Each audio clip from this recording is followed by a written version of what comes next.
الرحمن الرحيم الحمد لله رب العالمين بارئ الخلائق أجمعين الصلاة والسلام على أشرف الأنبياء والمرسلين المبعوث رحمة للعالمين شفيع المذنبين وحبيب قلوب الصادقين سيدنا ومولانا أبي القاسم محمد اللهم صل على محمد وآل محمد وعلى أهل بيته الأطيبين الأطهرين الهداة المهديين ولعنة الله على أعدائهم إلى قيام يوم الدين رب اشرح لي صدري ويسر لي أمري واحلل عقدة من لساني يفقه قولي أما بعد فقد قال الله عز وجل في القرآن المجيد بسم الله الرحمن الرحيم وكذلك جعلناكم أمة وسطا لتكونوا شهداء على الناس ويكون الرسول عليكم شهيدا صلوا على محمد وآل محمد اللهم صل على محمد وآل محمد. We have discussed several of the factors that will be influential in helping us to develop a deeper understanding of the true nature of the Islamic message and the Islamic value system, and how to develop the moderation and the balance that our religion wants us to develop. Today, recognizing that it is, for many of you, a weeknight, I will try to keep my majlis as concise and as brief as possible, but I want to move that discussion forward and discuss one other factor, which is essential for us to be able to understand and honor if we want to have a proper conception and a proper application of our religious principles and our religious teachings. Now I want to begin with a question, which is sometimes an objection to the mention and to the focus on Ahlul Bayt, the household, the family, the progeny of Rasulullah sallallahu alayhi wa alihi. Allahumma salli ala Muhammad wa ali Muhammad. You might have heard people who describe the two different conceptions of leadership within Islam by saying that there is a democratic and an egalitarian and an equitable conception of leadership in Islam, where every Muslim has an opinion and a vote. And then there is a monarchical or a dynastic conception of leadership in Islam, where the leadership is not something that you and I or any other human being has a say or a role in, but it is the heritage of a single family. Now, regardless of arguments from the Quran, from Hadith, from logic about which conception of leadership in Islam is correct, regardless of the question of what type of leadership we're talking about in the first place, is it a political leadership or a religious leadership? Is the leadership based upon a right that you and I have, where we should be expected to have a voice? Or is it based on a certain qualification and a certain competence and a certain ability which would only be able to be determined by those who have created and have full knowledge of that ability, or have been given that knowledge by Allah subhanahu wa ta'ala, regardless of the religious discussion. I want us to develop a little bit of an appreciation and an insight for the manner in which Allah subhanahu wa ta'ala has created the leadership of the Muslim community as a legacy that is part of the family of the Prophet. Because this is not something which started out with Islam. If somebody says that why is this focus present in Ahlul Bayt of the Prophet, the family of the Prophet, why would there be a legacy that comes from one member of a household to another member of a household? Then in reality that is not a question or an objection to Islam.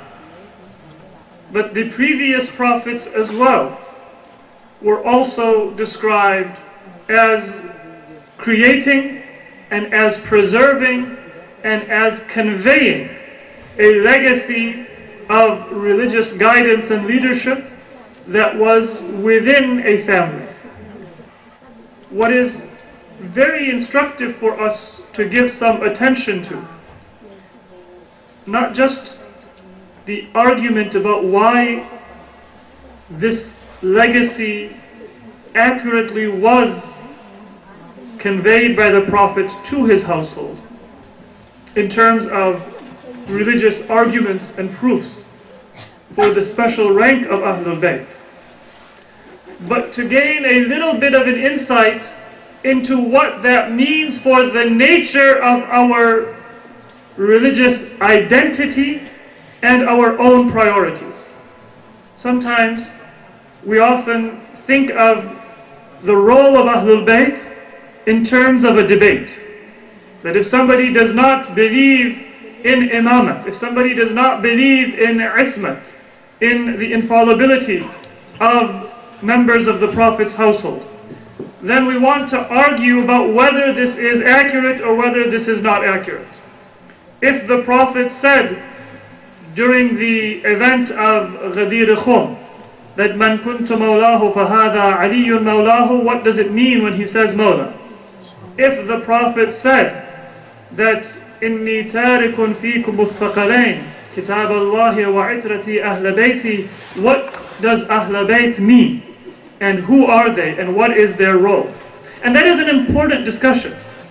But once we have understood, either in totality or even in part, what that message is, one further question that we need to ask is, why would Allah choose for previous prophets and for our Prophet to preserve the heritage and the teachings of Islam in this way? And if we understand that, then a very important factor that can preserve our religious identity and our balance and our moderation in our religious practice will also become easier for us to understand. There is a verse of Quran in Surah Al-Ra'd where Allah describes the attribute of the believers, and He says that one of the attributes of the believers is وَالَّذِينَ يَصِلُونَ مَا أَمَرَ اللَّهُ بِهِ أَن يُوصَلَ وَيَخْشَوْنَ رَبَّهُمْ وَيَخَافُونَ سُوءَ الْحِسَابِ. That the believers are those who they connect that which Allah subhanahu wa ta'ala has commanded them to connect. It's a very general and a very universal type of a description. What Allah has commanded them to bring together, to remember, to connect, and to honor, they do so. I request the sisters and all of those who are in the majlis to please maintain silence. If there really is an important conversation which is more important to you than this majlis, then you can please leave and carry on that discussion somewhere else. Sallu ala Muhammad wa ali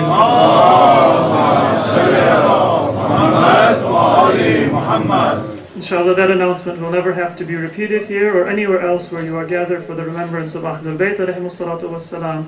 That is something which in our adab we should learn from childhood, and adults certainly should not have a challenge in this affair. Sallu ala Muhammad wa ali Muhammad. Allahumma salli ala Muhammad wa ali Muhammad. Allah says, وَالَّذِينَ يَصِلُونَ مَا أَمَرَ اللَّهُ بِهِ أَن يُوصَلَ. Believers are those who connect that which Allah has commanded them to connect. Now, it is very interesting that in the tafsir of this verse, we have been told that this refers to Silatul Rahim.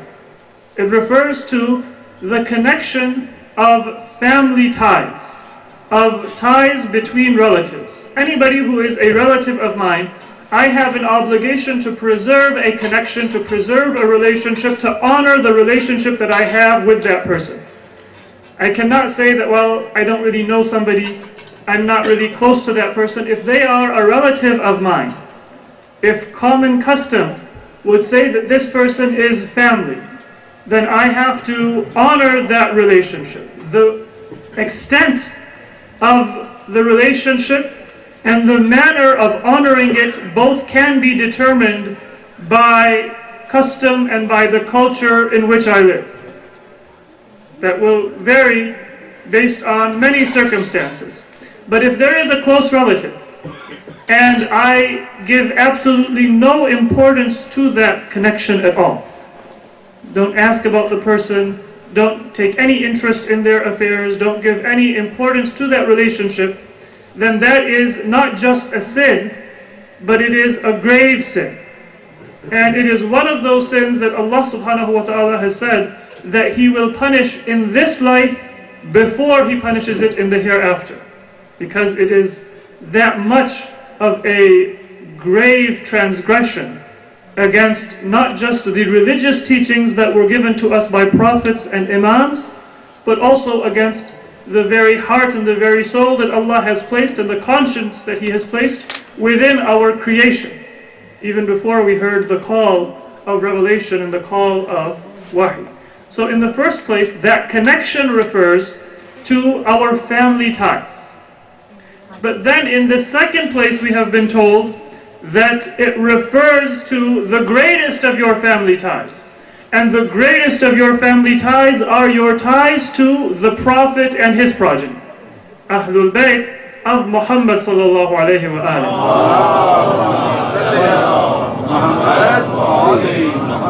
Now, when there are tafasil like this, then I know some people, they look at it somewhat skeptically and somewhat dubiously. They say that you followers of Ahlul Bayt, you want to mention Ahlul Bayt everywhere in the Quran. This verse is talking about family ties, and you immediately bring in the importance of the family of the Prophet. And so they might see as if this is two different tafsirs. This is two different messages. That it is one commentary and then another opinion. But the reality is that there is nothing to be surprised about. There is nothing to be in any way doubtful of. In fact, it is not two separate commentaries at all. But the reality is that for us to be able to honor our own family ties and our own relatives, it is essential for us to develop a relationship with Ahlul Bayt and then to model our own relationships on the practices and on the priorities and on the values of Ahlul Bayt alayhimus salatu wassalam. The one comes from the other.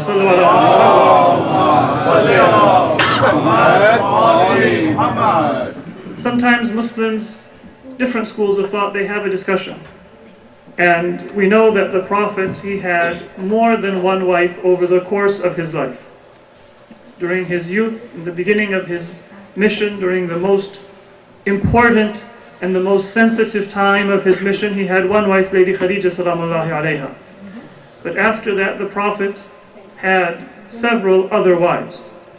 And there is a discussion that different Muslims have, who was the favorite wife of the Prophet.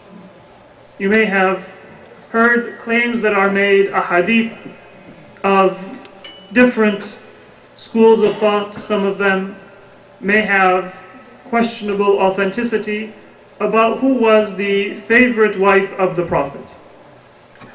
But if you want to understand that perspective from a deeper level, not just by quoting a hadith which may be accurate or may be inaccurate, but on a deeper level, then you can go to any mother or any father and say that if you have a spouse that you are searching for your son, or if you have a daughter and you want your daughter to grow up and participate religiously, intellectually, spiritually within society, then go through and read the biography of all of the wives of the Prophet.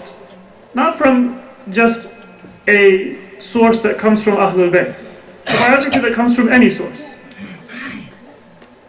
And then ask your heart, in view of your fitrah, in view of your understanding of the principles of Islam, in view of what you would want for your own child, would you want your son to find a wife like Khadija salamullahi alayha, or would you say that any of the other wives of the Prophet would be preferable for your son than Lady Khadija? And I ask that from a Muslim from any school of thought. There are some of us who have already that special connection to Lady Khadija and we understand her role and her importance.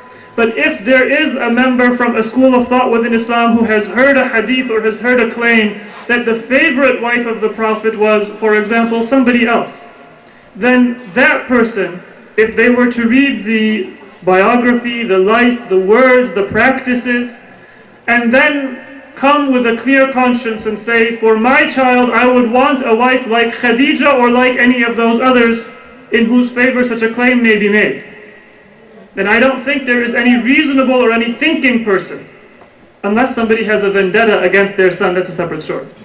But I don't think any reasonable person would say that anybody could be equal to Lady Khadija salamullahi alayha.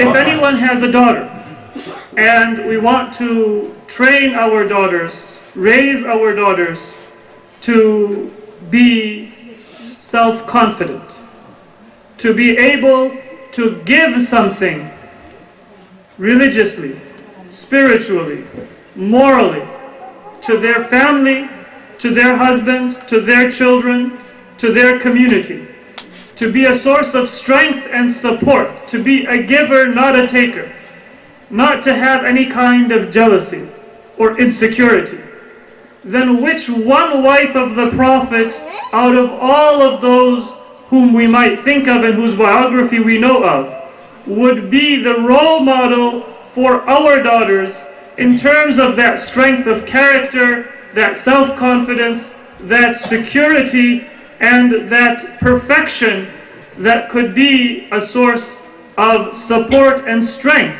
for anyone who is a part of her life other than Lady Khadija salamullahi alayha. Sallu ala Muhammad.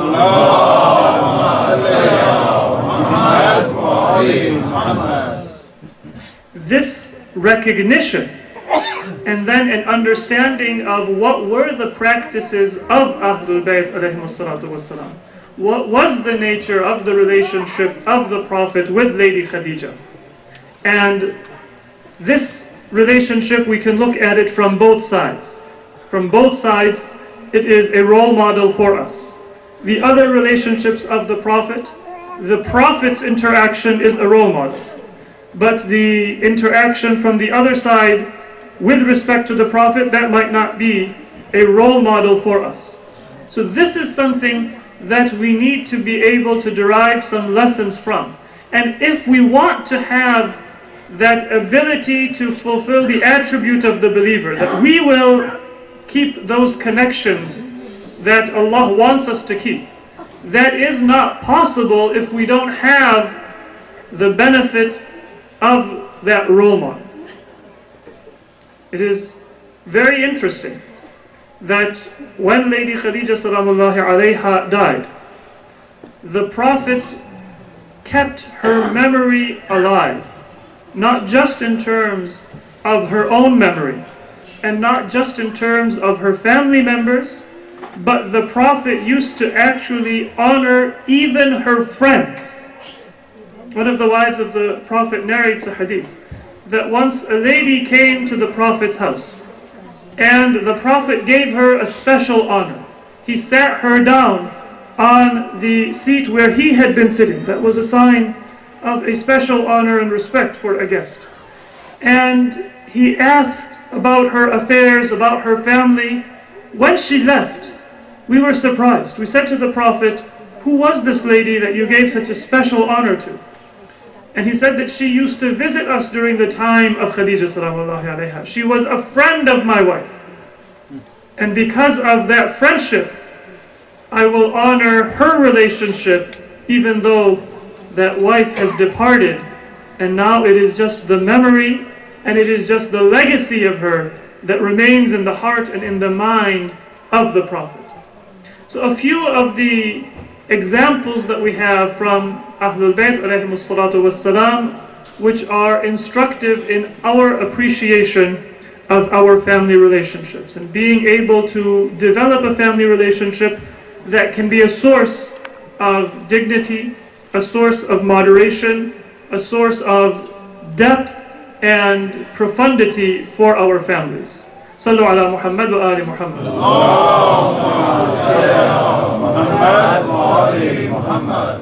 The first is not to think of our relationships as being determined by the individual. One of the major harms of an individualistic society is that people think that the relationship between a husband or a wife, the relationship between two spouses, cannot always say husband and wife in this society, the relationship between two spouses is just for them to determine among themselves. It is just between two individuals. The relationship between me and another family member is a matter of my and their involvement, and nobody else has the right to express an opinion in it. Islam tells us that those connections are best thought of as a constellation. In a constellation, every star has a gravitational force that it exerts on the other stars. None of those relationships is in isolation. The earth, yes, it is part of the solar system because of the gravitational pull of the sun. But in its own capacity, the earth also exerts a gravitational pull on the sun. If the moon is a satellite of the earth, then the earth is also influenced by the moon. So those relationships cannot be viewed in isolation. You can't say it's the sun and the earth and it has nothing to do with the other planets. It is the earth and the moon and it has nothing to do with the sun or with the other planets. All of those are to be viewed as part of a whole. And therefore my parents do have something to say and do have an opinion and a right to express an opinion with respect to my relationship with my brother and my sister and my siblings, and even with my spouse. My spouse does have a right to express an opinion and to be concerned about my relationship with the other members of my family. I shouldn't view those in isolation. One very beautiful example we have from the life of our seventh Imam, Imam Musa Kadhim alayhi salatu wassalam. We could mention many examples, but briefly I will just mention one. During the time of our seventh Imam, there was one of the descendants of the Prophet, descendant of Imam Hasan alayhi salam, who rose up, who rose up in rebellion against the oppressive government of the Abbasids. He was known as Shaheed Fakhr, the Shaheed of Fakhr. It was an area where many of the descendants of the Prophet were martyred. And there is a hadith in which our seventh Imam says that after Karbala, there was no event that was as tragic for Ahlul Bayt as the battle of Fakhr, when so many of the descendants and the family of the Prophet were martyred by the oppressive government. So the Shaheed al-Fakhr, his name was Hussein ibn Ali. He was preparing to begin his movement, and many of the senior members of the family of the Prophet, they agreed that he was the best figure in terms of his piety, his purity, his knowledge, his various attributes to lead that movement. Some of them recognized Imam Musa Kadhim alayhi salatu wassalam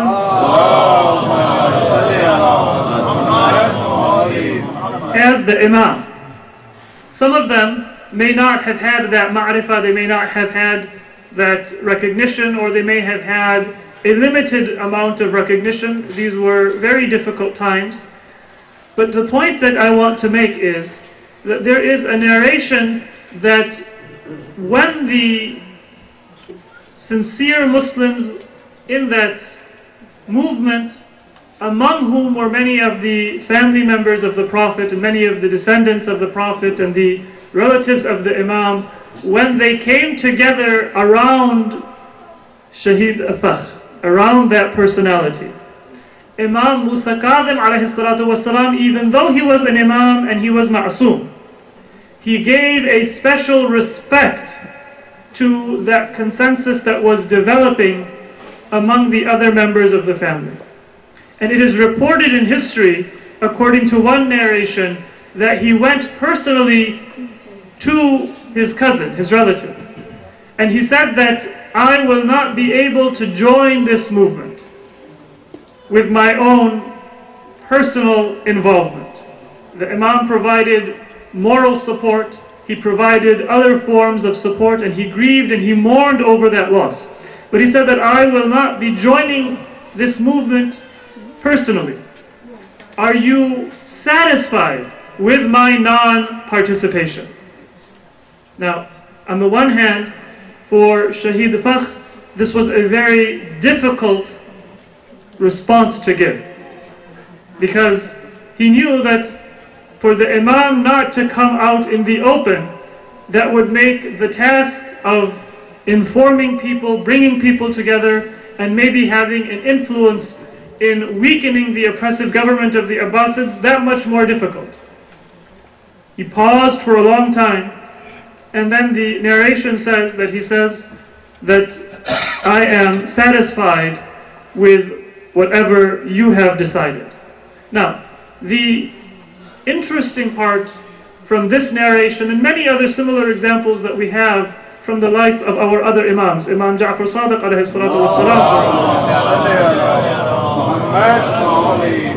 who had a dispute with the grandson of Imam Hasan, Abdullah al-Mahd. And when there was a disagreement, Abdullah al-Mahd was not ma'soom. So he may have had emotion or other issues that caused him to not see eye to eye with Imam Ja'far Sadiq. Imam Ja'far Sadiq alayhi salatu wasalam, after that disagreement could not be resolved in that one sitting, waited until one night would pass, the emotions of Abdullah al-Mahd, who was his relative, would cool down, and then early the next morning came to his door and said, I wanted for us to make up. A ma'soom Imam is coming to the door of a relative who is not ma'soom. By logic and by right, who should be coming to the door of the other person? Who should be the one to be the first to ask forgiveness? But this was the nature of the interaction of Ahlul Bayt. Even when they were ma'soom, and they could say without any exaggeration that we are entirely in the right, and if anybody does not see eye to eye with us, then they are entirely in the wrong. And yet they would give that kind of a respect, that kind of a dignity to the opinion and to the consensus and to the feelings of even their distant relatives and the members of their extended family. In our cases, yes, we see these as role models and examples, but there will never be a case where I will have a dispute with a family member and I can say in any honesty that I am entirely in the right and the other person is 100% wrong. That will never be the case. And so that is why these examples of our imams, they are even more instructive and even more inspiring for us. Sallu ala Muhammad wa ali Muhammad. So one principle is for us not to view our relationships in isolation, not to view them as simply a matter of a relationship between me and the other person, but to put them within the context of all of my other relationships, to make sure that I am strengthening all of my family ties by maintaining a link and a connection with each and every one of my relatives and my family members. The other lesson that I would like to remind us of, and inshallah we would perhaps have to continue this discussion at another time, is that in Islam, the most important aspect that binds us with our families is our spiritual relationship with them. Often, when we have time with our families, we give importance to things that are of secondary importance. It's very good if a family can share a meal together every day.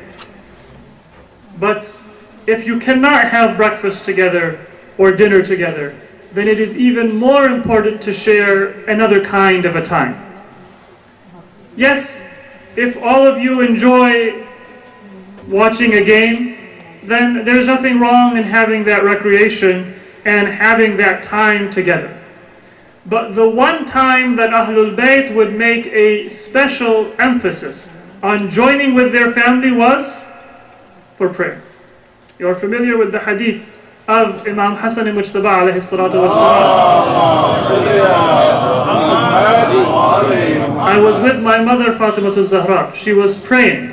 It was night.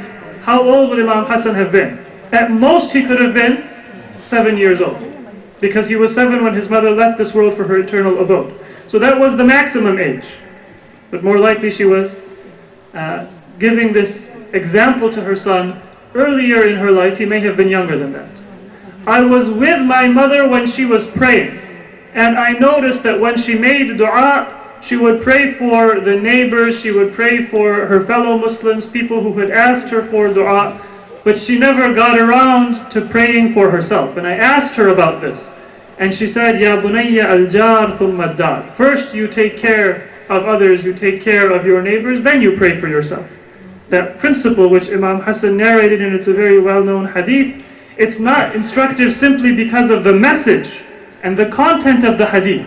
It is instructive because it is a reminder to us that Lady Fatima taught her son how to pray from that young age. That was the time that mother and son spent together. It was spiritual time. It doesn't have to be a matter of dua specifically in this way. But that is something that a family should make time for, to engage in together. And then it is also a time to connect with the needs, the thoughts, and the feelings of one another. That is found in a hadith of Imam Ja'far Sadiq alayhi salatu wassalam. He says, when my father, Imam Baqir, would be concerned about something, then he would bring together his family members, women, children, and all members of the family. He would say, I am going to make dua, you say, Ameen. You will join me in this prayer to share what is on the mind, in the heart, and what is concerning and what is of importance to the fifth Imam. This was the sunnah of Ahlul Bayt alayhimus salatu wassalam, and that is something which is very important for us. All of the other times that we can spend with our family, they are important. But this one is something that we often will forget about.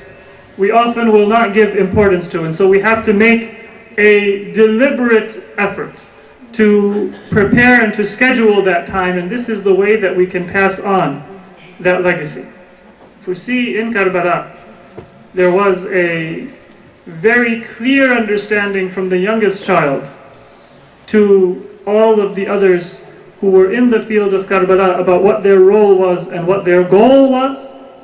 This is one of the reasons for it. because the families came together not just for recreation, not just for play, not just for spending time together, but the family came together for dua. The family came together to talk about why they are alive and what is the mission and the purpose of their life. There are some wasiyas which are narrated in history, which are very, very beautiful for us to think about. One of those is the story of the way in which Imam Ali alayhi salatu wassalam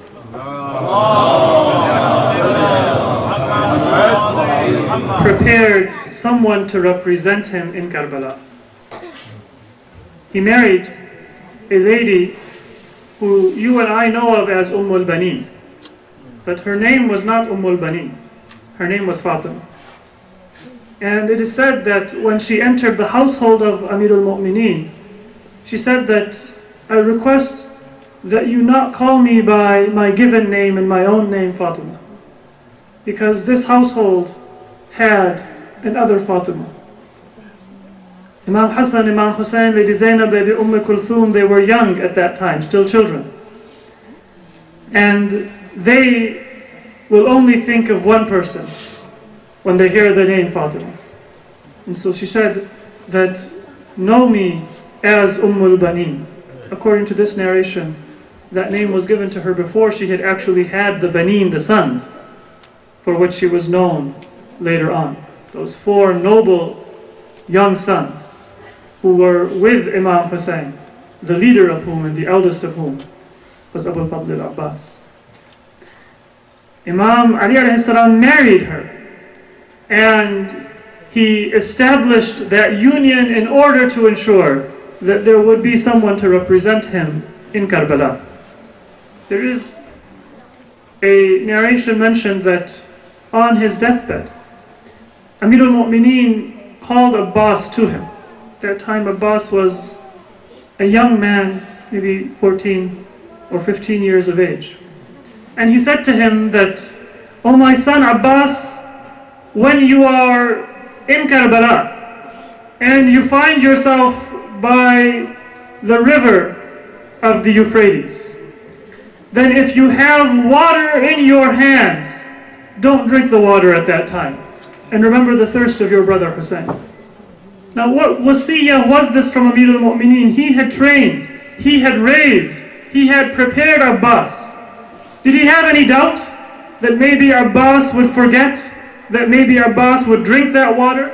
Or was it that Amir al-Mu'mineen simply wanted to have given a wasiyah so that when Abbas is by the river, he would remember his father?